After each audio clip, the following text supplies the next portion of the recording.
Black money లెక్కలు తీయడానికి యుద్ధం ప్రకటించిన కేంద్రం ఆ అస్త్రాలను సామాన్యుడిపై ప్రయోగిస్తోందా? పెద్ద నోట్ల రద్దుతోనే చావు దెబ్బతిన్న ప్రజలు బంగారంపై పన్నును స్వాగతిస్తారా? అసలు బంగారంపై పన్ను విషయంలో కేంద్రం చెప్తోందేంటి? ప్రజల్లో ఉన్న అపోహలేంటి? వారసత్వంగా వచ్చే బంగారానికి పన్నులు కట్టక్కర్లేదంటున్నారు. సరే, అసలు బంగారం వారసత్వంగా వచ్చిందో ఈ మధ్యనే కొన్నదో ఎలా నిర్ణయిస్తారు? దేశంలో బ్లాక్ మనీ కట్టడి చేయడానికి కేంద్రం రోజుకో ఎత్తుగడతో ముందుకొస్తోంది. పెద్ద నోట్ల రద్దు తర్వాత చాలా మార్గాల్లో తమ యుద్ధం కొనసాగుతుందని మొదట్లోనే మోడీ చెప్పుకొచ్చారు. పన్నులు కట్టకుండా దాచుకున్న డబ్బును ఇతర ప్రత్యామ్నాయ మార్గాల్లోకి మార్చేసి దాచుకున్న ఆస్తులు, బంగారం, బినామీలు అన్నింటిపైనా కేంద్రం దృష్టి సారిస్తుందని హెచ్చరించింది. ఆ మాట ప్రకారమే ఇప్పుడు బంగారం మీద పడింది. దాని ప్రకారం ఇంట్లో వ్యక్తుల వద్ద ఉన్న బంగారానికి లెక్కలు చెప్పాల్సిందే. లెక్కలు సరిగ్గా చెప్పకపోతే ఆ బంగారం విలువలో 80% పన్నుగా కట్టాల్సిందేనని హుకుం జారీ చేసేందుకు సిద్ధమవుతోంది. ఇకపై దేశవ్యాప్తంగా ప్రతి ఒక్కరూ తమ దగ్గర ఉన్న బంగారానికి ఆధారాలు చూపించాలి. అలా ప్రతి గ్రాము బంగారానికి ఆధారాలు చూపిస్తే పన్నుల ఇబ్బంది ఉండబోదంటూ అరుణ్ జైట్లీ చెప్పుకొచ్చారు. కేంద్రం తీసుకున్న ఈ నిర్ణయంతో ఇప్పుడు ప్రతి ఒక్కరి ఇంట్లో ఉన్న ప్రతి గ్రాము బంగారానికి కేంద్రానికి లెక్కలు చెప్పాల్సిన పరిస్థితి ఏర్పడింది. ఒకవేళ లెక్కలు చెప్పకపోతే వాళ్లు చెప్పినంత పన్ను కట్టాల్సిందే. అసలు రోజుకో రేటు ఉండే బంగారం మీద ఇంత పన్ను కట్టాలని ఏ లెక్కన నిర్ణయిస్తారని ప్రజలు నిలదీస్తున్నారు. రసీదు ఉన్నాకని కొన్నాళ్ళు పెట్టుకుంటాం, తర్వాత మళ్ళీ దాన్ని తీసేస్తూ ఉంటాం, మళ్ళీ మారుస్తూ ఉంటాం. మా దగ్గర ఏమైనా సేవింగ్స్ ఉంటే మళ్ళీ కొనుక్కుంటూ ఉంటాం. ఇప్పుడు వాటన్నిటికి ఐటీ కట్టే కన్నా ఈ మధ్యకాలంలో కొనే వాటికి ఆల్రెడీ ఐటీ కడుతూనే తీసుకుంటున్నాం మేము షాప్లో. అలాంటప్పుడు మళ్ళీ ఐటీ కట్టాలి, అన్నీ చూపించాలి, రుజువు అంటే కాని పని. ఆడపిల్లలు ఉన్నారు అంటే మేము కొంత ముందు చూసుకునేది ఏంటి, గోల్డే చూసుకుంటాం. పాపకి ఏం కావాలి, మొదటి నుంచి పాపకి మెడలో నుంచి కాళ్ళ దగ్గర నుంచి ఏదైనా సరే గోల్డ్ ఉంటేనే బాగుంటుంది అనుకుంటాం. కాబట్టి ఎంతసేపు గోల్డ్ సేవింగే చూసుకుంటాం లేడీస్ ఇంట్లో ఉన్న వాళ్ళం. కాబట్టి అన్నిటికీ ఐటీ కట్టాలని, చూపిస్తే ఐటీ కట్టాలి, చూపించకపోయినా ఐటీ కట్టాలంటే కాదు. 1980లో ఒక వ్యక్తి తులం 2000 ఉన్నప్పుడు 20,000 పెట్టి 10 తులాల హారం కొనుక్కుంటే దాని ధర ఇప్పటి లెక్కల ప్రకారం 3 లక్షల వరకు ఉంటుంది.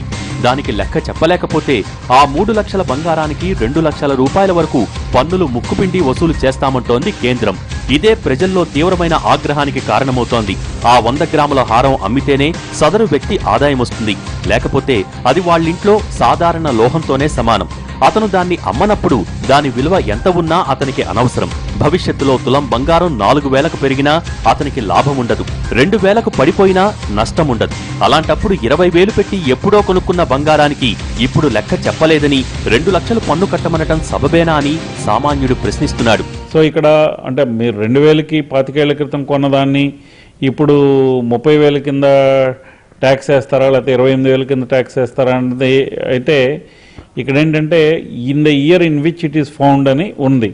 అక్కడ కూడా యాంబిగ్యూటీ ఉంది. అంటే యాంబిగ్యూటీ అంటే ఇప్పుడు ఈ ఇయర్లో ఒక వస్తువు పట్టుకున్నారనుకోండి, అందులో మీకు పాత గోల్డ్ లేకపోతే కొత్త గోల్డ్ మీరు కొన్నది ఏదైనా ఉంటే కనుక ఎస్టాబ్లిష్ చేయగలిగితే, అంటే పాత గోల్డ్ మీరు ఏదైనా కలిగించి లేకపోతే కొత్తది కొంత కొని దాన్ని యాడ్ చేసుకుని చేశారనుకోండి, ఏదైతే మీరు లెక్కలలో చూపలేదో దానికి మాత్రమే పన్ను పడుతుంది, అంతే తప్ప మొత్తానికి పన్ను పడుతుంది అన్నది అయితే కరెక్ట్ కాదు. తాజాగా కేంద్ర విత్త మంత్రి జైట్లీ బంగారంపై విధించబోయే పన్నుల మీద ఓ ప్రెస్ నోట్ విడుదల చేశారు.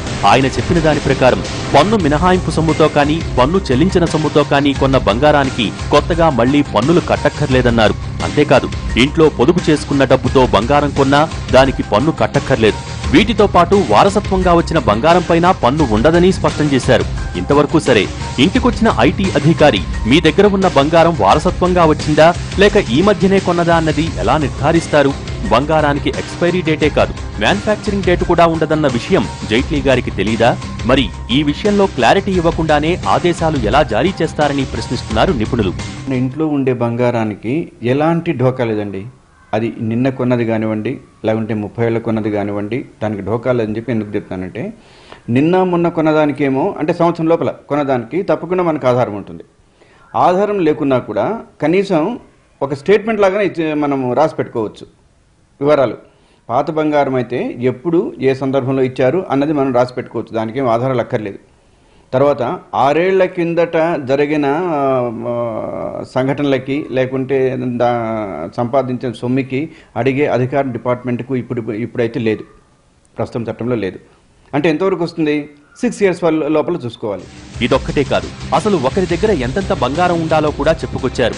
దేశంలో ప్రతి ఒక్క వివాహిత వద్ద 500 గ్రాముల బంగారం ఉండొచ్చని కేంద్రం చెప్పుకొచ్చింది.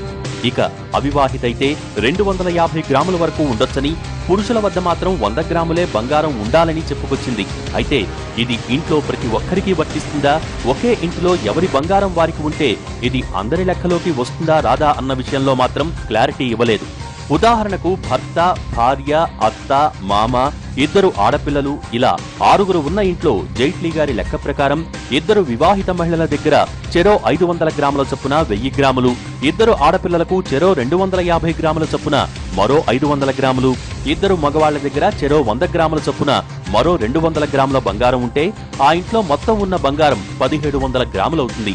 మరి జైట్లీ గారి లెక్క ప్రకారం ఈ మొత్తానికి పన్ను వేయకుండా మినహాయిస్తారా, లేక ఇంట్లో 500 గ్రాములే ఉండాలంటూ మిగిలిన 1200 గ్రాముల బంగారానికి పన్నులు వేస్తారా?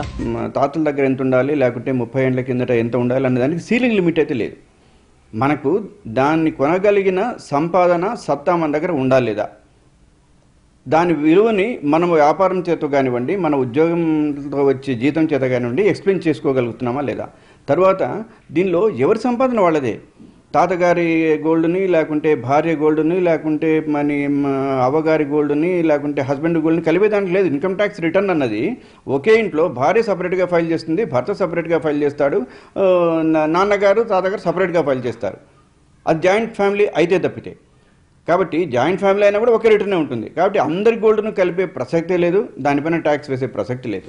వాస్తవంగా జైట్లీ గారు చెప్పిన లెక్క ప్రకారం అయితే ఈ బంగారం మీద పన్ను వేయకూడదు, అంతకన్నా ఎక్కువ ఉంటే పన్ను వేయాలి. అయితే ఇక్కడే చాలా అనుమానాలున్నాయి.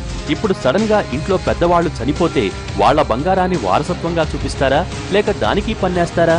ఇక ఆడపిల్లల పెళ్లికి చిన్నప్పటి నుంచే బంగారం చేయిస్తూ ఉంటారు. మరి వారికి లెక్కల్లోకి వచ్చే బంగారం ఖచ్చితంగా ఆభరణాల రూపంలోనే ఉండాలా, లేక 24 క్యారెట్ గోల్డ్ బిస్కెట్ల రూపంలో కూడా ఉండొచ్చా? ఒకవేళ అలా ఉంటే పన్ను వేస్తారా, లేక మినహాయిస్తారా?